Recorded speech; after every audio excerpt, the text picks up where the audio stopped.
Lorsque Paul Biya lui-même dit en 2022, à l'occasion de la visite d'Emmanuel Macron au Cameroun, que le moment venu, il se prononcera s'il doit aller au village ou pas. Si on demande à M. Samuel Mott, est-ce que Paul Biya s'est donc déjà finalement prononcé, il ne vous dira absolument rien.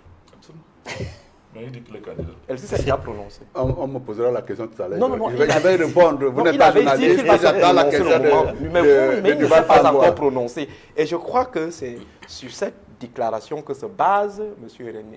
René Emmanuel Sadi, qui est prudent dans la communication, il est moins émotif et dit nous sommes dans du 50-50, même si à l'intérieur il est convaincu que Paul Biya sera candidat, mais il laisse quand même des garde-fous parce que l'article 27 qui est évoqué par M. Jacques Famondongo ne fait pas de Paul Biya le prisonnier du RDPC. Paul Biya est d'abord une personne qui jouit de son libre arbitre, de toute sa liberté, qui peut également connaître des moments de faiblesse. Dire que Paul Biya est déjà candidat d'office, pourtant il ne vous a pas encore dit qu'il sera candidat, je crois que c'est un terrible risque. Si Paul Biya maintenant décide, il se lève un beau matin, il peut avoir, c'est pas nous tous nous avons des humeurs, il peut se lever un bon matin et vous dire moi je ne suis plus dans l'affaire. On fait comment? C'est M. Jacques Famondongo qui sera totalement ridicule. Et M. René Sadi gagnerait en hauteur et en responsabilité dans sa communication. Donc je crois que la communication de M. René Sadi est assez responsable, même si on sait que Paul Biya sera candidat, comme lui-même il avait dit officiellement qu'il va se prononcer, attendons qu'il se prononce et on saura donc s'il est candidat ou pas. Et ce qui est encore plus curieux, c'est que Monsieur l'honorable Mott veut balayer d'un revers de la main des choses assez graves qui ont été publiées ou alors mise à l'attention de l'opinion par l'édition de jeudi de la Nouvelle Expression. Vous voulez que je vous reprenne quelques propos pour nous dire qu'effectivement, on est toujours dans la logique de la convivialité entre deux membres du gouvernement. Je prends quelques extraits. Pour qui vous prenez-vous? Voilà. Ça, c'est les paroles d'un journaliste qui était présent. Votre imposture doit s'arrêter. Je crois que si les propos relayés n'était pas vérifié, on serait en situation de demande de droit de réponse ou alors de saisine même du CNC pour estimer qu'on a trafiqué une communication pour la faire porter à un membre du gouvernement. Je crois que ceux qui ont fait le travail, la position de jeudi méprisant le sérieux de la Nouvelle Expression et l'assise journalistique de la Nouvelle Expression dans le recoupement de l'information, dans le suivi de l'information, dans les relations avec des sources sûres. Je crois que M. Séverin Tchonko ne peut pas prendre le risque de laisser publier un tel papier. Donc je crois que M. Samuel Mott, en attendant que vous nous démontriez que ce qui a été dit est faux, nous faisons confiance à la Nouvelle Expression et nous vous disons que les propos tenus par les uns et les autres trahissent un état d'esprit assez chaotique dans les relations entre les différents pontes du pouvoir. Et cela rentre en droite ligne de ce qu'on a toujours observé depuis un bon nombre d'années. Vous savez, la faiblesse de Paul Biya, l'absence de Paul Biya, l'effacement de Paul Biya de l'arène fait naître des prétentions. Et ces prétentions sont affichées avec des clans affichés.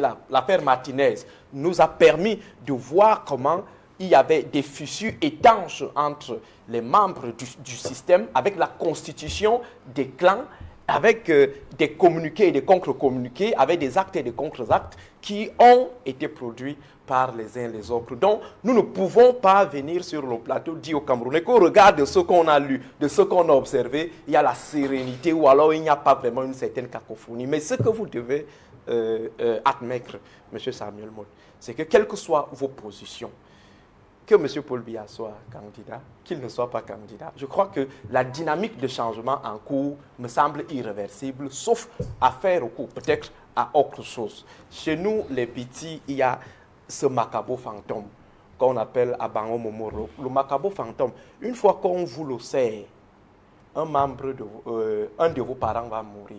Une fois qu'on vous a déjà servi le macabo fantôme. Donc les élections d'octobre prochain, c'est comme ce macabo fantôme qu'on a déjà servi au RDPC. Tu manges le macabo fantôme servi, ton père meurt. Tu ne le manges pas, ta mère meurt. Donc, quel que soit ce que le RDPC va faire, présenter BIA, je crois que la dynamique sera toujours en cours. Ne pas présenter BIA, la dynamique sera toujours en cours. Et il faut l'admettre, M. Samuel Maud. J'avais précisé ici, indiqué à votre attention, ici sur ce plateau, que vous serez dans l'opposition dans les prochaines années. Vous serez opposant. Alors, non, Kamgia, on assiste là à un bal masqué des principaux challengers à la succession de Paul Biya. Monsieur Fangwa, honnêtement, je pense que les débats relatifs aux turpitudes en cours au sein du RDPC, même si cela a un réel impact dans la vie politique, c'est pas ce qui intéresse les Camerounais en ce moment. Parce que moi j'ai toujours dit, et je l'assume, le RDPC est un parti moribond. C'est un parti, en réalité, n'eût été la force de l'État et l'ensemble des moyens de l'État n'existerait pas. Vous pensez qu'il y a des militants au RDPC qui sont intéressés par tout ça là? Il y a quels militants de conviction au sein du RDPC? Donc nous sommes là, on prend 20 minutes pour parler des petits bisbilles entre le RDPC. C'est le parti au pouvoir. Ce à quoi on assiste en ce moment, on n'a pas besoin d'aller à l'ENA de Paris, d'aller à l'ENAM au Cameroun, ou d'aller à Oxford ou Cambridge, pour comprendre que le bateau Cameroun n'est plus dirigé. Commençons par des choses assez simples. Il y a quelques années, en rapport avec le même personnage, le même ministre qui est intervenu, on nous a dit que 32 gigas et 500 gigas, c'est la même chose.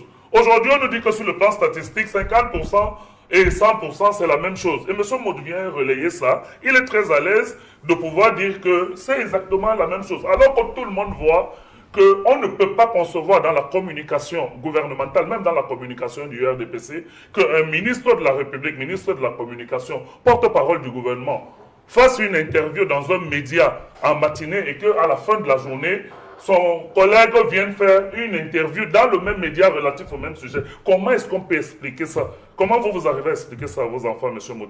Qu'ils ont fait cette sortie tous les deux collègues au sein de deux membres du gouvernement, le même jour, sur le même sujet. Ça n'a aucun sens. Et cela traduit tout simplement le malaise et le mal-être désormais qui habitent votre parti en rapport avec des questions liées à la succession de M. Biya. Je suis quand même curieux de savoir que notre pays, qui est devenu une grande curiosité planétaire, est le seul pays au monde où, après la convocation du corps électoral et moins de 3 mois avant la tenue de l'élection, votre candidat que vous exaltez lui-même ne s'est pas prononcé sur sa candidature. C'est-à-dire tout le monde qui va concourir à l'élection présidentielle à venir s'est prononcé sur sa candidature. Le président Kamto a dit qu'il est candidat à l'élection depuis le 10 décembre 2023. Cabral Libé s'est prononcé, Joshua aussi s'est prononcé. Pratiquement tous les candidats se sont prononcés in situ personnel. Mais au RDPC, on a des turiféraires qui nous chantent des louanges à longueur de journée sur une candidature qui n'existe pas encore. Est-ce que, et le journaliste M. Bovivier a posé la question au ministre Famine Ndongo en disant que quand est-ce que vous avez vu le président de la République pour la dernière fois? Il n'a pas été capable de répondre. On lui a demandé sur quoi il se base pour qu'ils disent donc que le président est candidat à 100%. Il n'a pas été capable de répondre. Le même président, vous l'avez tous rappelé ici, a dit que le moment venu, il se prononcera. Alors arrêtez vraiment avec ce jeu. Votre parti politique en ce moment, quand vous décryptez l'ensemble de ce qui se passe et vous n'allez tromper personne, le parti va à volo. Parce que premièrement, vous n'avez pas de candidat. En deuxième position, il y a des personnes qui contestent de plus en plus les hautes instructions au sein du même gouvernement qui disent que non, nous ne sommes pas d'accord avec cette perception qu'il y a à ce que quelqu'un convoque les élus du RDPC et les hauts cadres du RDPC. Alors que, pour vous rappeler, le ministre secrétaire général à la présidence de la République n'est pas lui-même membre du comité central, il n'est pas dans les organes, n'appartient pas aux organes dirigeants du RDPC. Donc vous, en tant que membre du RDPC, je pense que vous devez mettre de l'ordre. À moins que vous continuez dans la confusion entre le RDPC et l'État. Mais si nous sommes dans les affaires de l'État, il y a sur le plan administratif une nomenclature de mesures et d'actions à mener. Mais sur le plan purement partisan, je pense que si le RDPC doit siéger ou consulter ses élus, ça se passe avec un certain nombre d'ordonnancements liés à votre parti.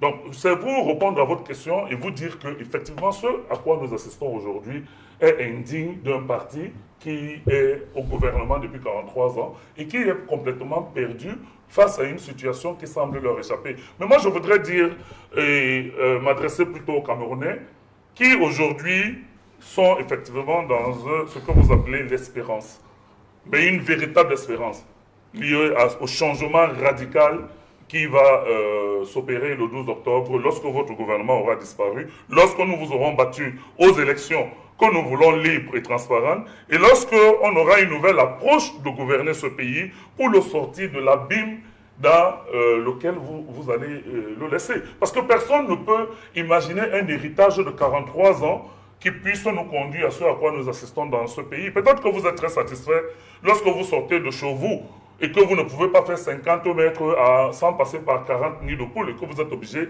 de changer vos amortisseurs, vos bras pratiquement tous les jours. Peut-être que ça ne vous dit rien. Peut-être que la dernière fois où vous étiez à Yingi, vous étiez très content de l'état de l'infrastructure routière. Mais je veux dire ceci, monsieur Duval Fangwa. Le RDPC est voué à sa propre mort. Ce qui tient aujourd'hui, c'est l'illusion que le chef de l'État est encore là, et en tant que président du parti. Je vous mets au défi qu'on se retrouve, et Aristide disait tout à l'heure que l'honorable Maud, c'est des futurs opposants. Qu'on se retrouve ici dans quelques temps, le RDP, ça sera exactement comme le PDG au Gabon. Vous vous souvenez, lorsque le lendemain de la prise de pouvoir par M. Olingi, on a vu tous les partisans du PDG sortir et brûler tous les effigies du PDG comme s'ils n'ont jamais appartenu au PDG. C'est exactement ce qui arrivera avec le RDP. Alors cette division au sein de cette formation politique, ça fait du jeu de l'opposition? L'opposition est focalisée sur la conquête du pouvoir. Nous sommes là pour conquérir le pouvoir et pour arrêter la saignée pendant l'élection présidentielle du 12 octobre. Ça ne peut pas faire... Je vous ai dit que vraiment notre leitmotiv, ce n'est pas le RDPC. Le RDPC est là comme adversaire, désigné parce qu'ils sont au gouvernement. Mais nous travaillons. Nous travaillons depuis des années. Je vous ai dit que nous sillonnons le pays. Nous allons à la rencontre des Camerounais. Le président venait récemment de proposer son pacte pour le Grand Nord.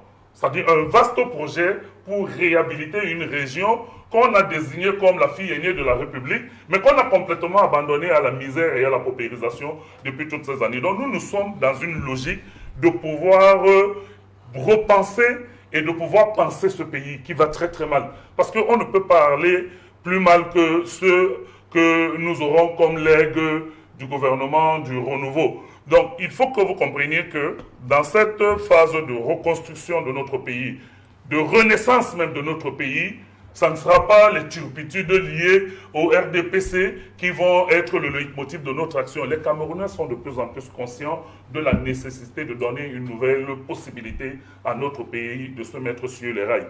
Et quand nous regardons l'engouement sans précédent de ces concitoyens pour pouvoir s'inscrire sur les listes électorales, croyez-moi, ce n'est pas des Camerounais qui ont envie d'aller voter le RDPC demain ou le président Biya demain.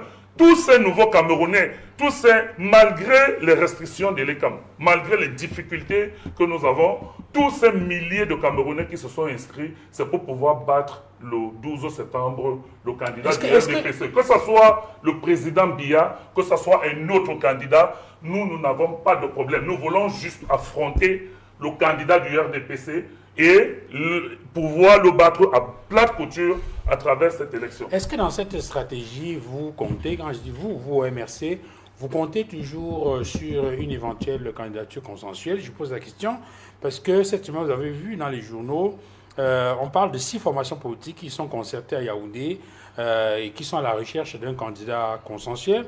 L'UMS, le MP, l'UDC, le FSNC, le PAL, l'USDP, entre autres.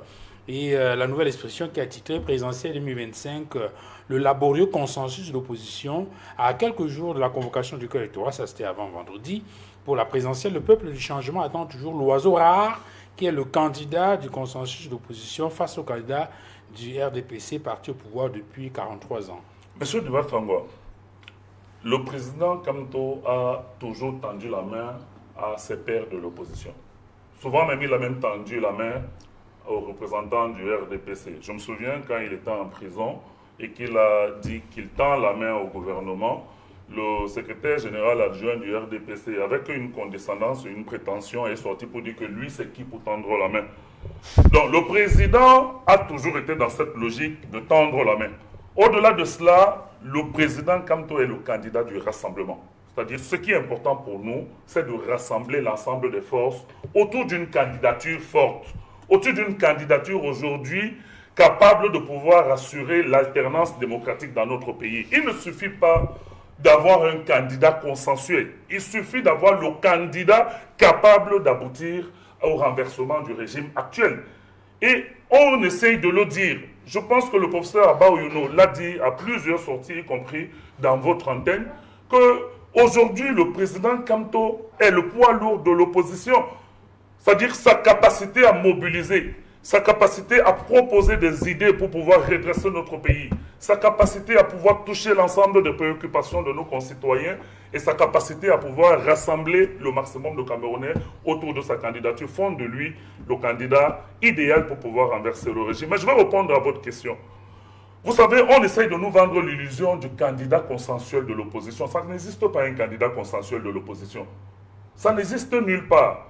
Regardons un exemple que nous citons tout le temps, le PASTEF. M. Sonko et M. Diomaye Faye étaient en prison lorsque tous les autres partis de l'opposition se déployaient déjà par rapport à l'élection présidentielle. Ils sont sortis le temps de poser leur candidature parce qu'ils avaient une organisation et une structuration politique. Ils ont gagné l'élection présidentielle. Vous avez vu il y a quelques années en République démocratique du Congo, le candidat du pouvoir avait en face de lui deux candidats de l'opposition qui avaient tenté d'avoir eu un consensus en Suisse, consensus qui a volé en éclats, c'est-à-dire Martin Fayulu et le président actuel Tshisekedi.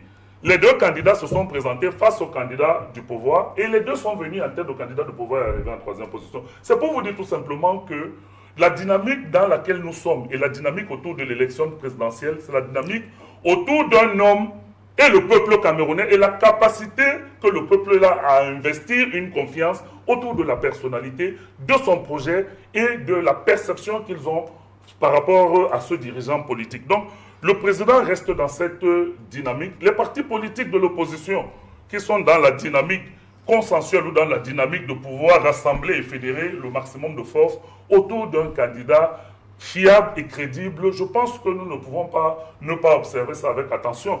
Mais nous voulons dire qu'on a vu des expériences de 2004. On a vu comment, en 2004, on a même proposé des membres du gouvernement comme des éventuels candidats de l'opposition. À l'époque, c'était à Kamefoumou, je crois.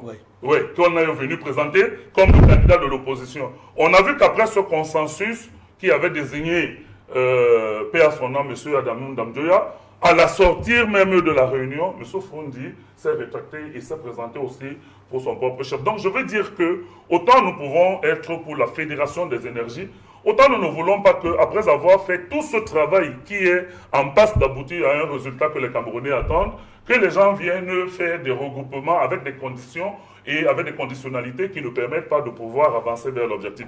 Donc oui, le MRC est attentif à tout ce qui pourra être un plus pour que nous ayons le candidat le plus fort pour aller à cette élection. Nous pensons que c'est le président national du MRC qui incarne cette candidature aujourd'hui, c'est-à-dire le président Kamto, et qu'il faudra que nos pairs dans l'opposition soient suffisamment lucides pour que nous ne puissions pas louper l'objectif du 12 octobre 2025. Alors, Samuel Motte, en l'absence d'un candidat consensuel de l'opposition, ça arrange les choses du RDPC?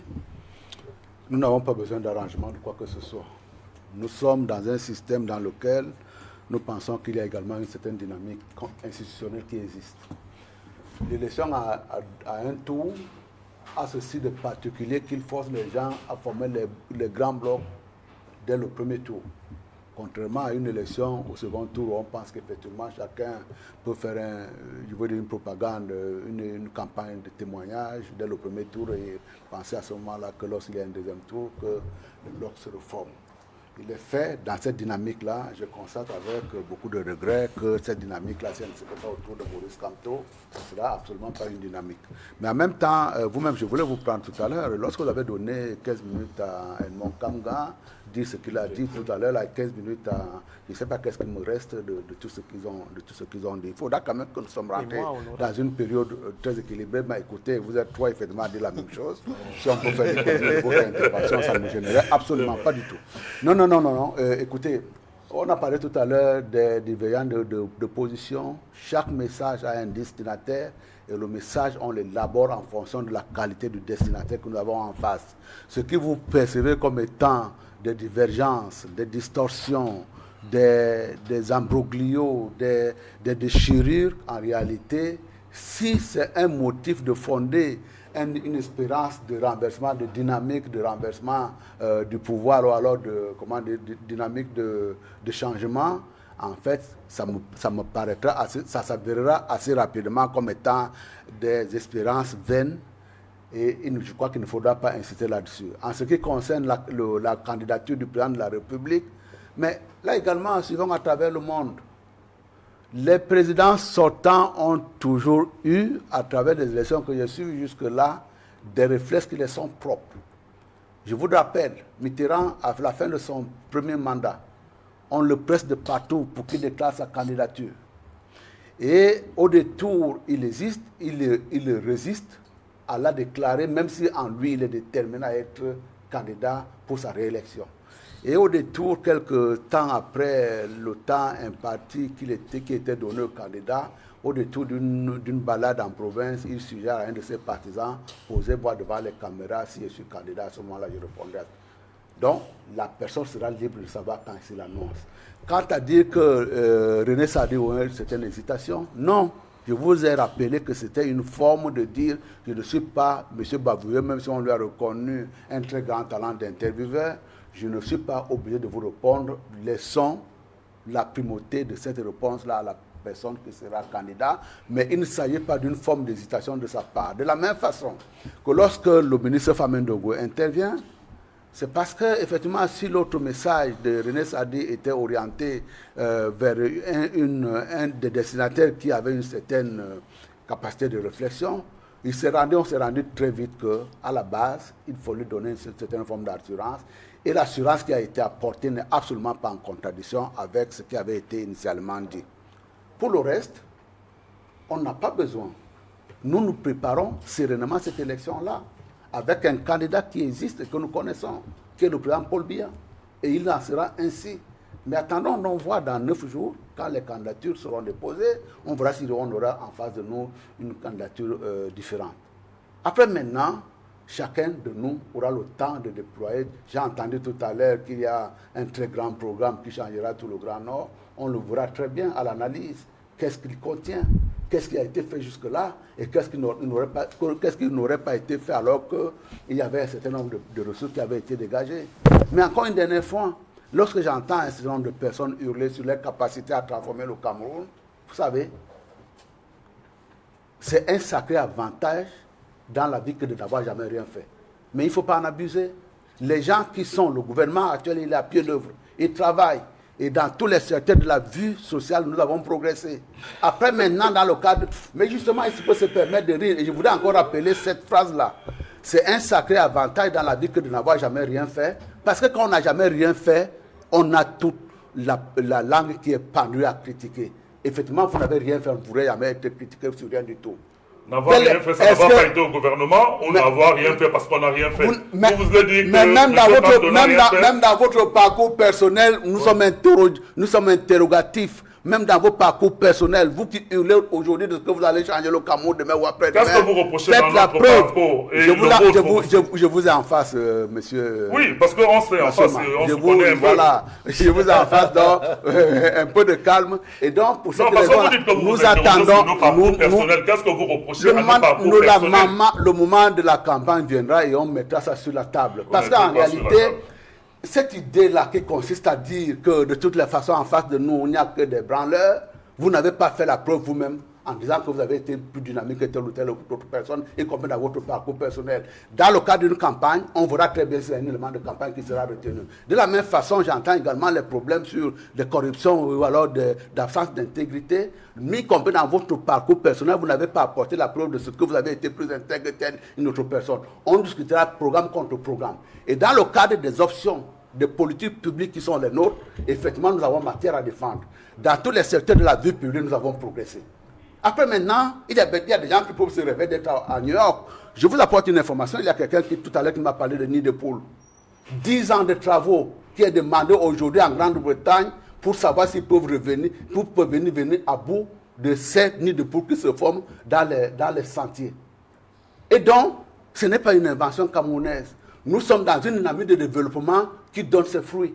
Et ces fruits-là, ils sont connus. Nous les mettons sur la table. Le pays va bien, selon vous. Il va bien. Le pays va très bien. Par rapport à notre niveau de développement. D'entendre ce genre de choses. Et c'est ça qui fait en sorte que vous plombez chaque fois davantage. Son nombrilisme est de très mauvaise valeur, M. Mout. Attendez qu'il finisse. Vous dites que le pays va bien. Par rapport à notre niveau de développement, M. Massoma, le pays va bien. Et nous continuons à travailler pour qu'il aille davantage mieux. Et nous avons des résultats à la matière. Le moment venu, on les mettra sur la table. Il ne s'agit pas de rentrer dans un plateau de télévision, de hurler sa rage. Nous avons, avec une certaine sérénité, nous abordons les problèmes de la vie quotidienne des Camerounais. Les Camerounais vous écoutent. Et sont ces Camerounais qui nous ont souvent élus. J'entends là-dedans, effectivement, qu'il y aurait, je ne sais pas moi, un messie qui viendrait de quelque part. Votre logique messianique, en fait, il ne me convient pas. Okay. On verra à l'analyse le 12 octobre. Vous n'allez pas me retirer la parole dans ces conditions-là. Oui, merci. Nous verrons si votre logique messianique aura fait ses preuves le 12 octobre prochain. Mais en ce qui nous concerne, nous sommes à côté des citoyens camerounais. Vous avez détruit ce pays, il faut l'assumer. Vous avez détruit le pays, M. Moté, il faut l'assumer. Très bien. Aristide Monod, je reviens sur la question de départ qui porte sur la capacité de l'opposition. Au mieux, la question est celle de savoir est-ce qu'il faut absolument que l'opposition se mette ensemble pour dégager un candidat consensuel afin d'avoir toutes ses chances pour avoir le pouvoir en octobre 2025. Je voudrais rappeler un certain nombre d'éléments qui peut-être pourront vous suggérer une analyse beaucoup plus on va dire argumentée. Dans l'élection du 11 octobre 1992, le nombre d'inscrits c'était 4 millions. Le nombre de votants c'était 3 millions. Le candidat Paul Biya avait obtenu 1 185 000 voix. Alors que le candidat John Fundi avait obtenu 1 166 000 voix. Soit 39% contre 35%. En 1997, l'élection du 12 octobre 1997, il y avait 4 millions d'inscrits, 3 millions de votants. Et le candidat du RDPC, Paul Biya, a eu 3 millions de voix. Celui qui est arrivé en deuxième position, c'était Henri Ogbelin, 85 000 voix. Et le candidat du RDPC avait eu 92% de voix. Le 11 octobre 2004, il y avait 4 millions d'inscrits, 3 millions de votants, et Paul Biya a gagné l'élection avec 2 665 000 voix. John Fundi avec 654 000 voix. Le 9 octobre 2011, il y avait 7 millions d'inscrits, 4 millions de votants, 3 700 000 pour Paul Biya, 77%. Et à la dernière élection, en 2018, je vais essayer de retrouver les chiffres. Il y avait élection 2018. Oui, il y a eu 2 millions. 2018, inscrits 6 667 000, votants 3 millions et demi, candidat du RDPC 2 millions et demi. Alors quand je donne tous ces chiffres-là, quelle est la première chose qui vient à l'esprit?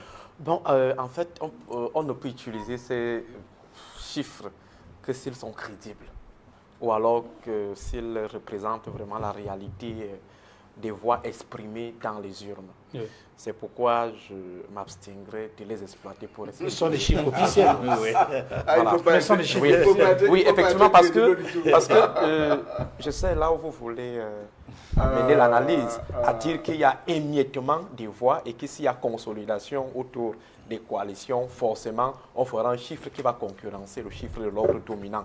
Mais l'analyse qu'on peut faire, c'est on peut aussi regarder les chiffres du candidat du RDPC qui a été vainqueur de toutes ces élections. Et on remarquera que après le flop entre griffes de 92, il a eu 1 million.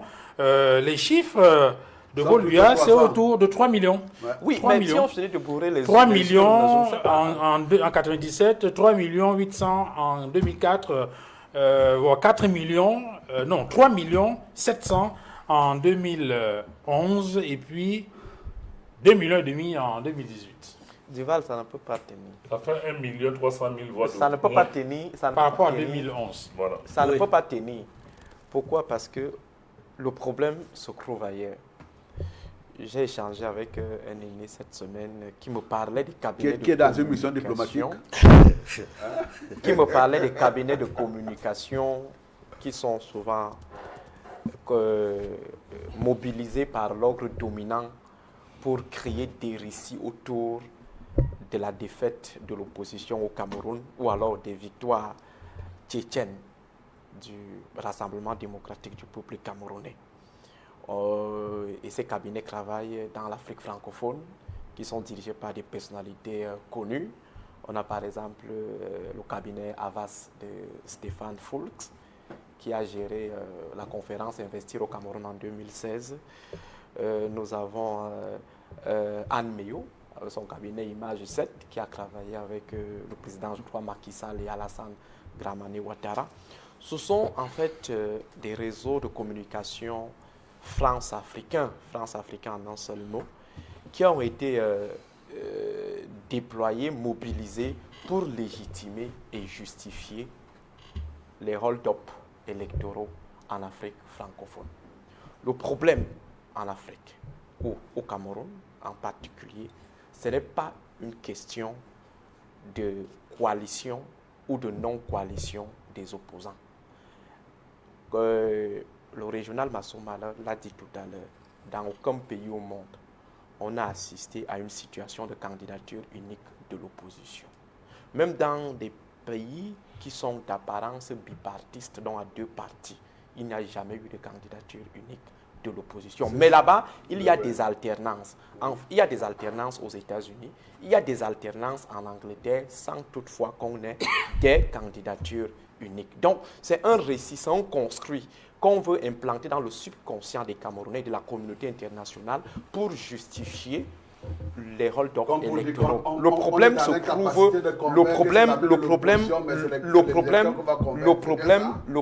trouve à quel niveau? Le problème se trouve au niveau de la transparence des élections. Rendez le pouvoir au peuple.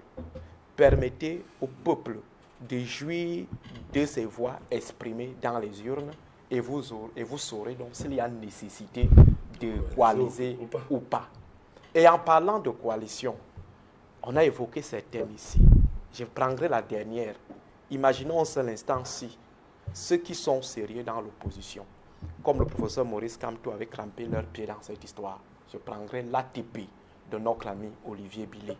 L'ATP n'a même pas connu une espérance de vie de 5 mois. Après, on a commencé à connaître des défections. Akere Mouna a annoncé sa candidature.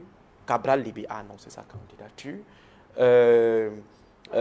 Joshua aussi, qui avait été annoncé dans cette coalition, avait également annoncé sa candidature. Imaginons un seul instant, si Kamto était parti dans cette histoire, je suis sûr qu'il serait présenté aujourd'hui comme la principale cause du démantèlement de cette coalition et il aurait perdu comme ça en crédibilité avec l'appui de la communication des communicants du Lion qui allaient estimer que c'est un échoueur à vie. Donc il faut dire que nous sommes dans une situation où on veut créer tout un fétichisme autour de la candidature unique. Ce dont on a besoin aujourd'hui, c'est que nous avons 3 mois, que Elecam et le Conseil constitutionnel et le régime de Yaoundé permettent aux Camerounais qui jouissent de tous leurs droits, qui remplissent toutes les formalités d'être candidats. Deuxième chose, permettre à ces candidats de se déployer dans l'ensemble du territoire national sans obstruction, sans acte d'agression ou de répression. Après qu'on permette aux Camerounais d'aller dans les urnes, de s'exprimer, qu'on permette aux observateurs de travailler librement et qu'à la fin, les avec organes autant de en charge, conditions, ils sont pas sur le cahier, les organes en Je pense que charge c'est une certitude. d'organiser et d'arbitrer organisent objectivement et arbitrent objectivement. Alors, si après avoir respecté cela, on se rend toujours compte que le RDPC obtient les scores tchétchènes, c'est à ce moment qu'on va donc penser à quelque chose qui n'a jamais existé, à savoir la candidature unique de l'opposition. Imaginons un seul instant qu'on accepte peut-être la logique du tirage au sort et que le tirage au sort tombe sur Jean de Dieu Momo. Je ne sais pas si on va s'en sortir. Ou alors sur Jean-Jacques Ekindi. Le tirage au sort pour choisir le candidat consensuel de l'opposition, ça tombe sur Momo ou ça tombe sur Jean-Jacques Ekindi, qui quitte d'abord son parti pour aller d'abord squatter au RDPC et il revient un autre jour organiser un congrès, il place une personne, il revient encore un autre jour. Imaginons un seul instant. Donc, je crois que nous ne devons pas être dupes. Comme l'a toujours rappelé le professeur Abba Ouyono, nous avons quelqu'un qui présente des états de service au niveau de l'adversité face au RDPC. Tout le monde l'a vu à l'œuvre. Implantation territoriale, mobilisation des ressources, statut charismatique, investissement sur le terrain. Je ne sais pas si c'est en moins d'une semaine qu'on va créer des GES et les groupes de Douala, qu'on va créer un groupe qui va encore venir réfléchir sur quelque chose qui existe déjà. On a fait ça en 2004. On a envoyé Adamo Damjoya devant. Madame Damjoya a obtenu combien? 4%. Ni John Funzi, qu'on avait mis de côté, avait obtenu combien? 17%. Donc il aurait été préférable qu'on mette immédiatement ni John Funzi devant. Nous, on va encore créer ou alors penser le fil à couper le repas. Pourtant, nous avons déjà quelqu'un qui présente des états de service